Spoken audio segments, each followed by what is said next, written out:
Frères et sœurs, combien de fois avons-nous entendu parler des élus d'Allah? Ceux qui sont choisis, bénis, guidés vers le droit chemin. Pourtant, combien parmi nous ignorent les signes subtils qu'Allah envoie dans notre vie? Ignorer ces signes, c'est risquer de perdre sa miséricorde, sa protection et ses bénédictions. Dans cette vidéo, nous allons explorer les signes que vous ne pouvez pas vous permettre d'ignorer. Si vous les ignorez, ne blâmez pas Allah plus tard pour les épreuves qui viendront. Il nous a déjà montré le chemin, mais c'est à nous de le suivre. Avant de commencer, abonne-toi à notre chaîne Perspective du Coran, active la cloche pour ne rien manquer, et plonge avec nous dans ce voyage vers une vie pleine de bénédictions. Et commentez Allah est puissant, pour proclamer sa grandeur et partager cette vérité avec le monde. Chaque jour, l'appel à la prière résonne dans le cœur de ceux qui croient, rappelant que la prière est bien plus qu'une simple obligation. Elle est un dialogue intime avec Allah, un moment où l'âme se reconnecte à son Créateur, où les cœurs brisés trouvent réconfort, et où les esprits troublés trouvent clarté. Pourtant, combien de fois avons-nous tous, d'une manière ou d'une autre, négligé ce rendez-vous sacré? Peut-être étiez-vous occupé, distrait par les préoccupations de ce monde, ou persuadé que la prière pouvait attendre. Mais ce que nous ne réalisons pas, c'est que chaque instant de retard ou de négligence dans la prière est une porte qui se ferme, une occasion manquée de recevoir les bénédictions d'Allah. Le prophète Muhammad, paix et salut sur lui, a dit que la prière est la première chose sur laquelle nous serons jugés le jour du jugement. Si elle est acceptée, tout le reste suivra. Si elle est négligée, tout le reste sera perdu. C'est ici que l'importance de la salat se révèle dans toute sa splendeur.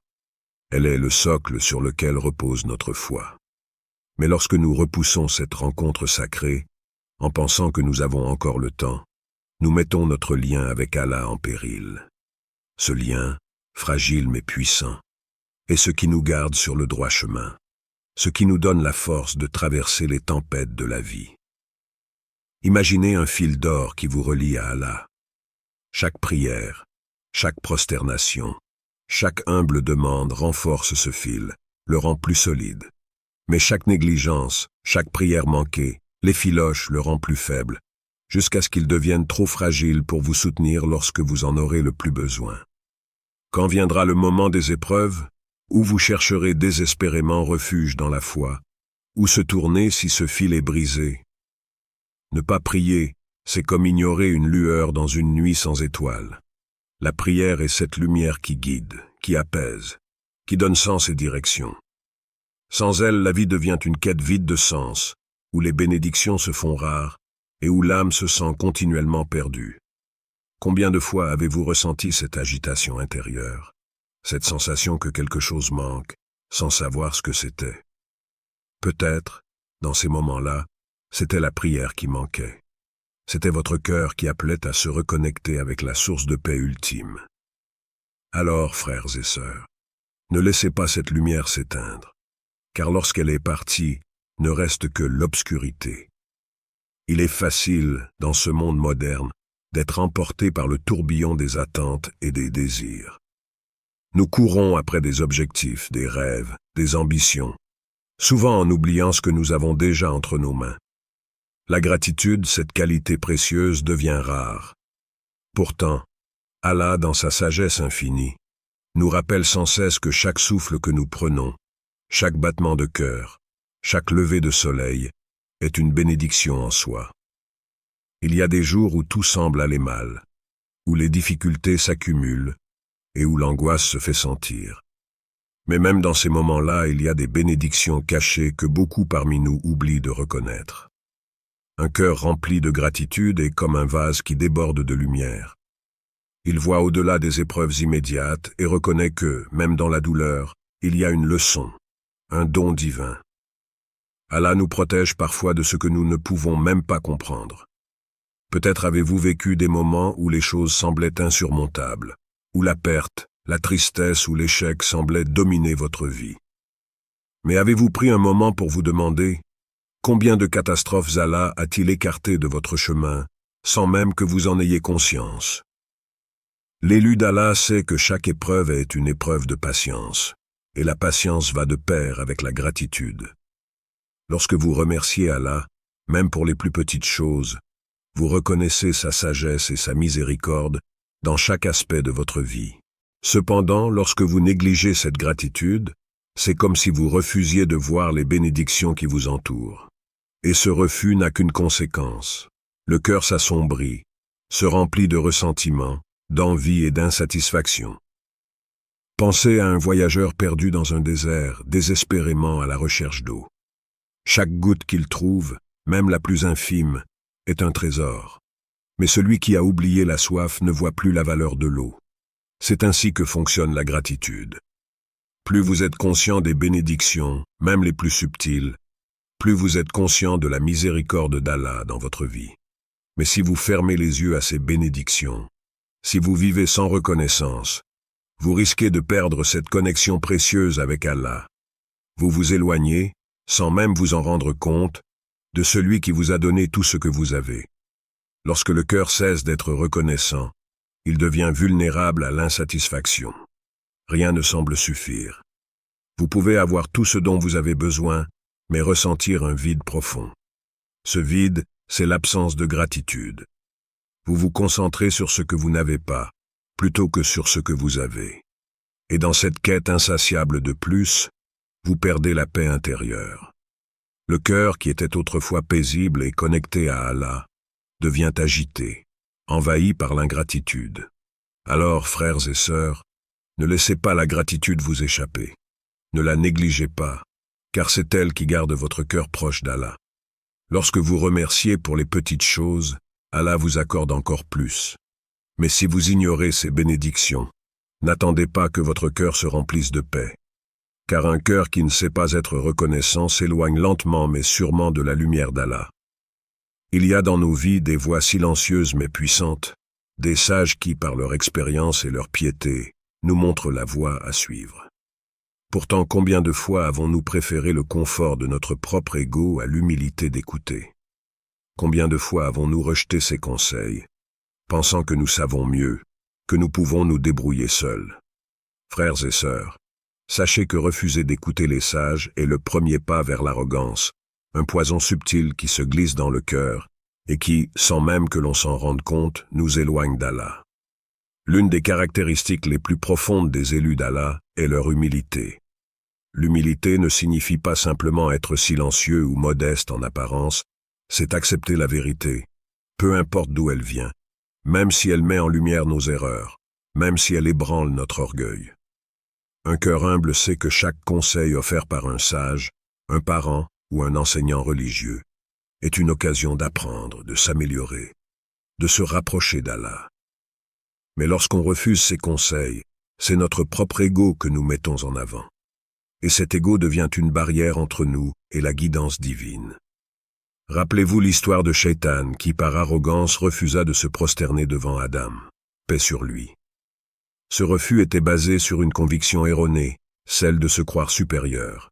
Et cette arrogance, ce rejet de la vérité, a précipité sa chute. Il n'a pas été chassé à cause d'une ignorance, mais à cause de son orgueil. De la même manière, chaque fois que nous rejetons un conseil qui pourrait nous guider vers le bien, nous laissons entrer en nous une part de cet orgueil. Et chaque rejet ajoute une couche d'obscurité à notre cœur. Il est si facile de se convaincre que nous n'avons pas besoin des autres, que nous savons déjà ce qui est bon pour nous. Mais Allah, dans sa sagesse, nous envoie des signes sous différentes formes. Des mots d'un parent bienveillant, les recommandations d'un enseignant spirituel, ou même les avertissements d'un ami proche. Refuser ces signes, refuser d'écouter, c'est comme refuser une lumière dans une nuit sombre. Vous avancez sans voir, convaincu que votre propre chemin est le meilleur, alors qu'en réalité, vous vous éloignez peu à peu du droit chemin. La sagesse n'est pas quelque chose que l'on trouve simplement en soi. Elle est le fruit de l'expérience, de la patience, de la soumission à Allah. Ce sont ces qualités que possèdent nos aînés, nos enseignants et nos guides spirituels.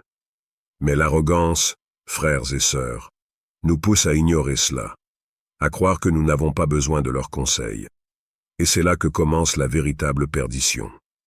L'arrogant ne voit pas la valeur des conseils, il les méprise, pensant que les autres ne comprennent pas sa situation. que lui seul sait ce qui est bon pour lui. Un cœur arrogant est un cœur fermé, imperméable à la vérité. Peu importe combien de sagesse lui est offerte, il la rejettera, non pas parce qu'elle est fausse, mais parce qu'elle blesse son ego. Mes frères et sœurs, l'ego est notre plus grand ennemi. C'est lui qui nous éloigne de la miséricorde d'Allah. C'est lui qui nous aveugle à la vérité. Et lorsque nous donnons trop d'importance à notre propre ego, nous nous détournons inévitablement de la voie des élus. Ceux qui sont choisis par Allah embrassent les conseils avec humilité. Ils savent que chaque mot de sagesse, même s'il est difficile à entendre, est un pas de plus vers la proximité d'Allah. Ne soyez pas comme ceux qui laissent l'arrogance dominer leur cœur. Soyez parmi ceux qui écoutent, qui apprennent, qui s'améliorent, car c'est ainsi que l'on se rapproche de la lumière d'Allah. Et lorsque cette lumière guide votre cœur, l'arrogance n'a plus de place en vous. Regardez autour de vous. Où que vous tourniez votre regard, la dunya vous appelle, avec ses promesses de confort, de succès, de richesse. Ce monde matériel est une illusion puissante, un mirage qui semble toujours à portée de main, mais qui s'éloigne dès que vous croyez l'avoir saisi. Les possessions, le pouvoir, les biens matériels ne sont que des reflets de ce que nos cœurs désirent. Mais ce désir lui-même peut devenir un piège. Car la dunya, avec toute sa brillance éphémère, n'est pas conçue pour nourrir l'âme. C'est un test, un passage temporaire. Et pourtant, beaucoup s'y attachent comme si elle était éternelle. Les élus d'Allah comprennent une vérité fondamentale. Ce monde n'est qu'un pont, une étape sur le chemin de l'éternité. Ce que vous amassez ici-bas ne vous suivra pas dans l'au-delà. Les maisons, les voitures, la gloire, et même les titres que vous portez ne sont que des poussières qui disparaîtront. Pourtant, combien parmi nous consacrent toute leur énergie, tout leur temps, à courir après ces choses? Vous pouvez avoir tout ce que ce monde offre, mais si votre âme est négligée, si votre cœur est vide de la lumière d'Allah, alors tout cela n'aura servi à rien. La dunya est un test subtil. Allah nous accorde des bénédictions, et à travers elles, il teste notre attachement. Serons-nous reconnaissants ou tomberons-nous dans l'illusion que ces bénédictions sont un but en soi? L'élu d'Allah sait que la vraie richesse réside dans le contentement du cœur. Celui qui a Allah dans son cœur est riche, même s'il ne possède rien de matériel. Mais celui qui s'attache à la dunya, à ses plaisirs passagers, court après une satisfaction qui ne viendra jamais. Car la dunya est un puits sans fond. Plus vous essayez de le remplir, plus vous vous rendez compte qu'il est vide. Et lorsque vous êtes pris dans cette course, lorsque la dunya devient votre objectif, vous oubliez les besoins de votre âme. Vous négligez les prières. Vous oubliez de demander pardon. Et vous vous éloignez lentement de ce qui est réellement important. C'est là que réside le véritable danger. Car lorsque votre cœur est rempli de ce qui est temporaire, il n'y a plus de place pour ce qui est éternel. Ne blâmez pas Allah plus tard si vous sentez un vide intérieur, si vous vous demandez pourquoi la paix vous échappe. Ce vide n'est pas une punition, mais une conséquence naturelle de votre attachement excessif à ce monde. Le prophète Muhammad, paix et salut sur lui, a dit « Le cœur de l'homme ne sera jamais satisfait tant qu'il n'aura pas trouvé sa paix en Allah. » Et c'est là la clé. Si vous remplissez votre cœur de la dunya, en oubliant les besoins de votre âme, alors vous vous éloignez de la voie des élus. Ne vous laissez pas tromper par la façade brillante de ce monde. Tout ce que vous voyez autour de vous finira par disparaître. La véritable richesse, la véritable tranquillité, ne se trouve pas dans ce que vous possédez, mais dans ce que vous êtes en relation avec Allah. Le plus grand piège de la dunya est qu'elle vous fait croire que vous avez besoin de plus. Plus d'argent, plus de biens, plus de reconnaissance. Mais en vérité, vous n'avez besoin que de moins. Moins d'attachement à ce qui est temporaire et plus d'attachement à Allah. Plus de temps consacré à nourrir votre âme et moins à accumuler des possessions. Car au jour du jugement, vous ne serez pas interrogé sur combien vous avez possédé, mais sur combien vous avez donné de votre cœur, de votre temps, de votre énergie à la cause d'Allah. Ne vous laissez pas emprisonner par la dunya. Libérez votre cœur de cet attachement excessif et réalignez-le vers ce qui est éternel. Il y a un lien sacré dans ce monde que beaucoup d'entre nous prennent à la légère, le lien qui nous unit à nos parents. Dès notre naissance, ils sont là, veillant sur nous, sacrifiant sans relâche pour que nous puissions grandir, apprendre et nous épanouir. Et pourtant, combien d'entre nous oublient, en grandissant, la place sacrée qu'Allah a accordée aux parents dans notre vie? Dans notre quête d'indépendance, dans notre désir d'avancer dans la dunya, nous négligeons ceux qui nous ont tout donné, pensant que notre propre chemin est plus important. Frères et sœurs, négliger nos parents est une erreur qui coûte cher, car cela ferme les portes des bénédictions qu'Allah nous accorde à travers eux. Le prophète Muhammad, paix et salut sur lui, a enseigné que le paradis se trouve sous les pieds des mères. Cette simple phrase résume toute l'importance du respect envers les parents. Il ne s'agit pas seulement de leur parler avec douceur ou de répondre à leurs besoins matériels, mais de comprendre que le bien-être spirituel et matériel d'un individu est lié à son attitude envers ses parents. Si vous manquez de respect envers eux, si vous les traitez avec indifférence ou les reléguez au second plan, vous ne faites que vous éloigner des bénédictions d'Allah. Et ce détachement ne se manifeste pas uniquement par des épreuves, mais aussi par un vide spirituel que vous ressentirez, sans savoir d'où il vient. Trop souvent, nous entendons des jeunes dire qu'ils sont maîtres de leur propre vie, qu'ils doivent se détacher pour réussir dans la dunya. Mais ce que beaucoup ne réalisent pas, c'est que cette quête d'indépendance, lorsqu'elle est mal orientée, devient un piège. En s'éloignant de leurs parents, en oubliant leurs valeurs, ils s'éloignent aussi de la miséricorde divine. Car Allah a fait du respect envers les parents une porte vers sa satisfaction. Ce que vous faites pour eux, Allah vous le rendra d'une manière que vous ne pouvez imaginer. Imaginez un arbre qui puise sa force dans ses racines. Vos parents sont ses racines. Ils sont la base de tout ce que vous avez réussi à accomplir. Les négliger, c'est comme couper cet arbre de ses racines. Il peut encore tenir debout un moment, mais il finira par s'effondrer. Si vous manquez de respect envers vos parents, si vous ignorez leurs besoins émotionnels, physiques ou spirituels, ne vous étonnez pas lorsque votre propre vie commence à se déséquilibrer. Les bénédictions qui vous entourent peuvent s'estomper sans que vous en compreniez la raison, car l'attitude envers les parents est liée à toutes les autres sphères de votre existence.